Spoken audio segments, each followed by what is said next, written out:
This is OneWrestling.com, 24/7 wrestling news. Ladies and gentlemen, this is Big Ray's Wrestling Show. I am the mark of the masses, the man with the plan, Big Ray, here to stay, to talk some TNA today. And ladies and gentlemen, we talk Impact 10, 18, 2012. We're just coming off Bound for Glory. A lot of things happen. And I got to say, this is one of the best pay-per-views of the year, of any federation, of any wrestling organization. One of the best pay-per-views of the year. Bound for Glory, TNA, awesome. We had RVD, who's the new X Division champion. We had Chavo and Guerrero, the new tag team champions. We had Jeff Hardy, who's the new world champion. And what I think, and I said this match would steal the show in my last video, Bobby Roode and Cowboy James Storm, they stole the show, ladies and gentlemen. We find out that Devon is officially a member of the Aces and Eights, and the Aces and Eights go over Sting and Bully Ray, and they have full access to the Impact Zone. So we actually start the show off with the Aces and Eights arriving at the arena, and a "You sold out" chant breaks out by the crowd when Devon comes into the ring, and Devon basically cuts a promo stating, that he hadn't forgotten that Bully Ray put his kids through a table. And I think there were some other reasons why Devon decided to defect or go over to Aces and Eights. He didn't really get into it. I mean, he did state that they always had his back. I don't know what that means. Maybe Aces and Eights have been around a lot longer. Maybe these members have been part of TNA for a long time. I mean, little hints here and there are kind of giving away who these guys are. But they get interrupted, or Devon gets interrupted, by Sting and the TNA roster. The entire roster come down into the ring. So basically, all hell's breaking loose. And when this happens, Hulk Hogan's music hits. And then he comes down to the ring, and Hulk Hogan basically says, look, you're here, you got in, you got full access. Very good. But now you got to fight. You got to fight every single day. And you know what, Devon, you have to fight Sting. And if you don't want to get tossed out of TNA, since you're part of TNA, now you got to fight Sting. So what I want to know is, guys, what do you think of the whole Devon angle? Obviously, he's not the leader of the Aces and Eights. He's not the vice president, but he is an important member. He has very good mic skills. He's been around the business for a long time. A lot of titles. I mean, do you guys think Devon is a good member of the Aces and Eights? Not the top member, but a good member of the Aces and Eights. Very interesting. I want to see where this goes, but anyway, we're going to move on. So now we have our television champion Samoa Joe, and he faces Robbie E with Big Robbie T. And it was a typical match. Decent match. Robbie E always does his thing. Samoa Joe also always does his thing. But the match basically ends up with Samoa Joe hitting him with the Muscle Buster and getting him for the 1-2-3. Now Big Robbie T tries to get into the ring, and he tries to get involved, but he gets choked out. Doesn't work out so well. And it was a really good match, by the way, in the pay-per-view. I didn't get a chance because I was really sick. And excuse me if I sound horrible this week. I'm still pretty sick, but it's the time of the season.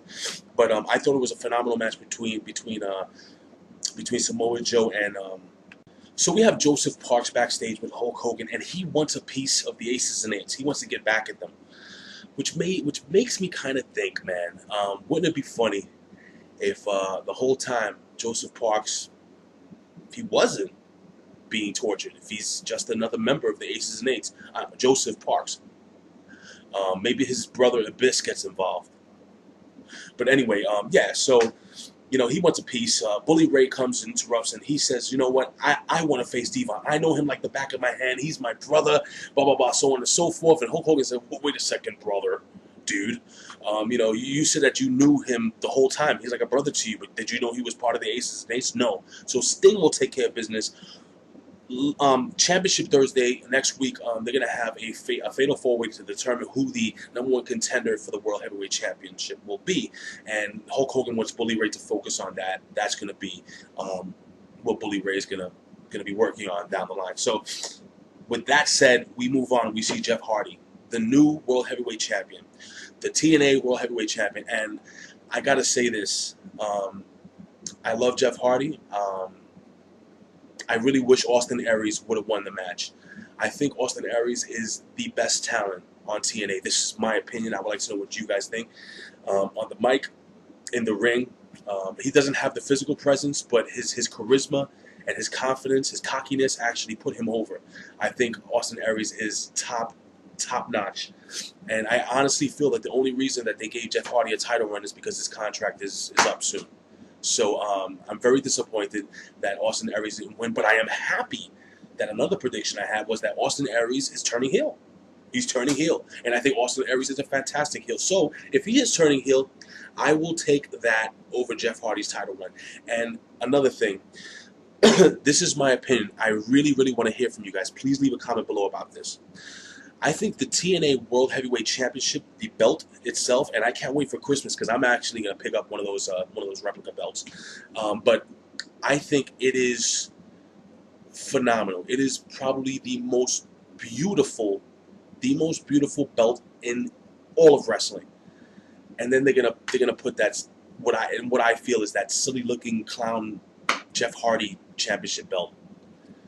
They're gonna have him run around with it. I know, Stone Cold Steve Austin did it. Leave it at that, man. I'm not a big fan.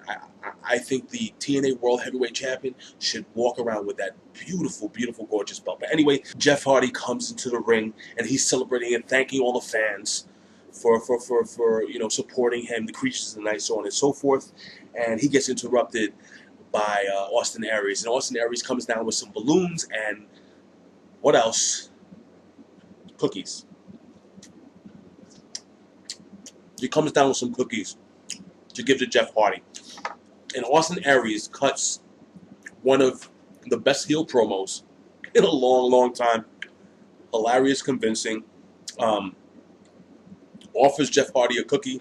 Jeff Hardy actually slaps the cookies out of his hand in what I think was a real heel move. You never slap cookies out of anyone's hands. You eat them. Anyway, that's the big man talking to me. But we move on and we see Jeff Hardy going back and forth with Austin Aries. And Austin Aries, puts Jeff Hardy over. Or so we thought. At one point, he continues to say that Jeff Hardy, he's complimenting that belt, and he's saying, "Oh, it's your spitting image.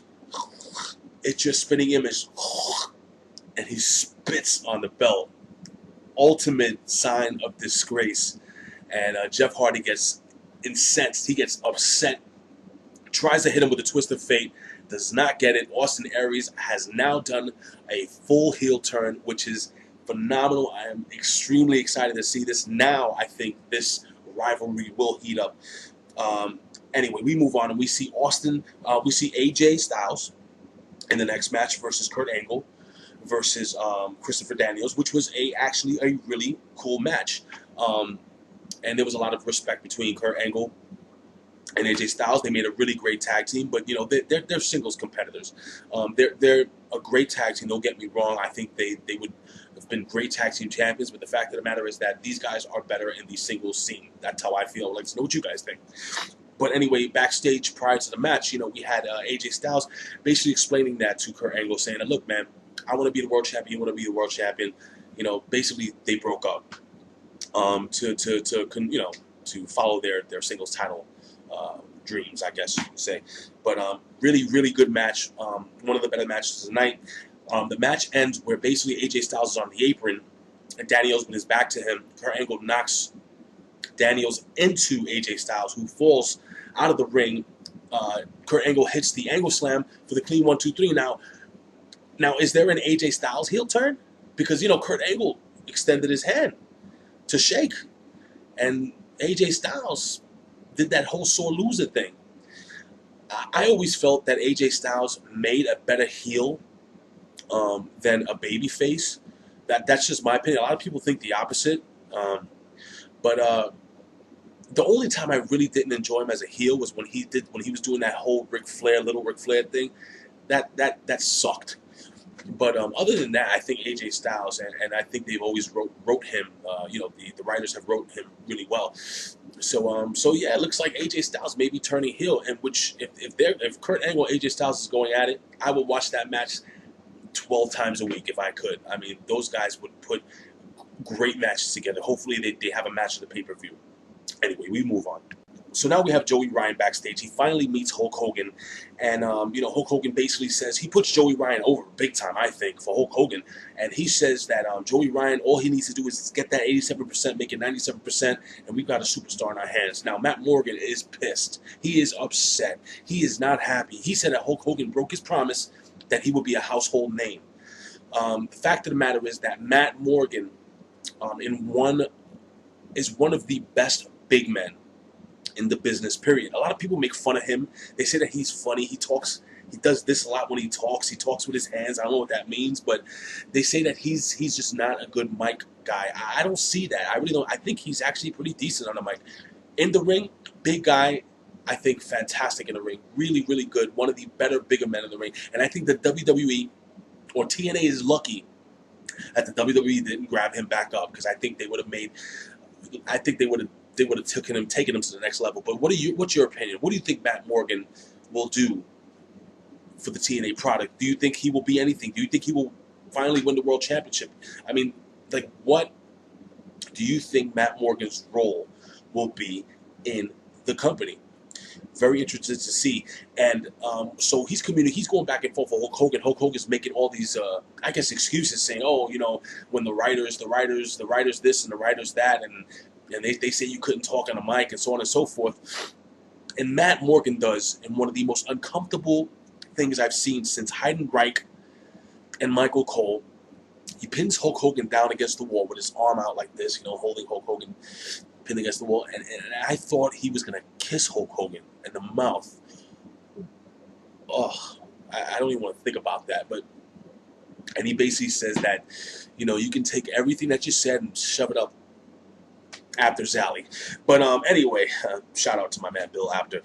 But yeah, so Hulk Hogan seemed to be crapping, like he crapped his pants when he walked away, but then he laughs.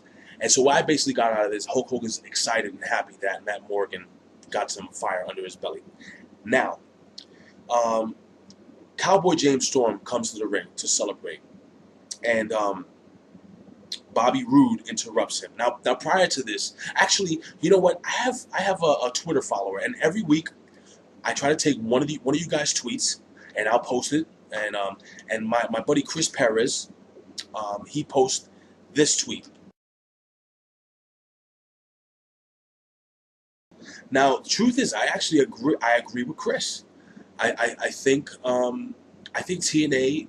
I think they can do it. I think they need to be in a bigger venue. I think they need to leave the Impact Zone. This Impact was actually pretty good, and the final segment really didn't get a pop, and we'll get into that in a few minutes. But yeah, I think they can do it. The pay-per-view in Arizona, which I agree with Chris, I thought was showed that TNA can put on a good product in front of a lot of people. So before we go on to Cowboy James Storm and Bobby Roode, I just want to give a shout out to Chris Perez. He actually also has a YouTube channel where he breaks down MMA, wrestling, so on and so forth. So shout out to that. But anyway, we're gonna move on. Chris, thanks a lot, man.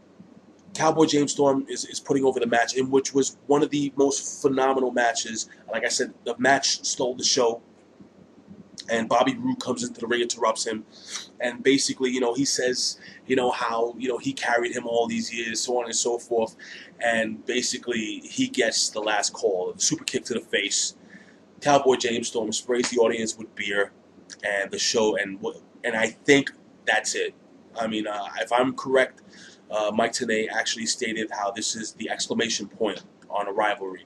So what I had predicted my last video is what I've been predicting, that the Bound for Glory match was the end of their rivalry, and they'll probably move on to bigger and better things. Great rivalry, one of the best rivalries in wrestling, from one of the best tag teams of all time in wrestling. I'd like to know what you guys think. But yeah, so we're gonna move on, and we're gonna go to the main event of the evening, where Devon faces Sting, and it was a good, hard-hitting match. Again, the crowd, and I hate to keep beating a dead horse, but the crowd wasn't into that last match. They really weren't into what was going on. That's what I got from the TV, which I think is a shame, because it was a good match. Towards the end of the match, you see Devon in the Scorpion Deathlock. Sting looks like Devon's about to tap out, and what happens is the Aces and Eights attack, and everybody hits the ring, and it's pendulum, and it's people getting beat up, and the entire TNA roster now come out, and it was just all over the place.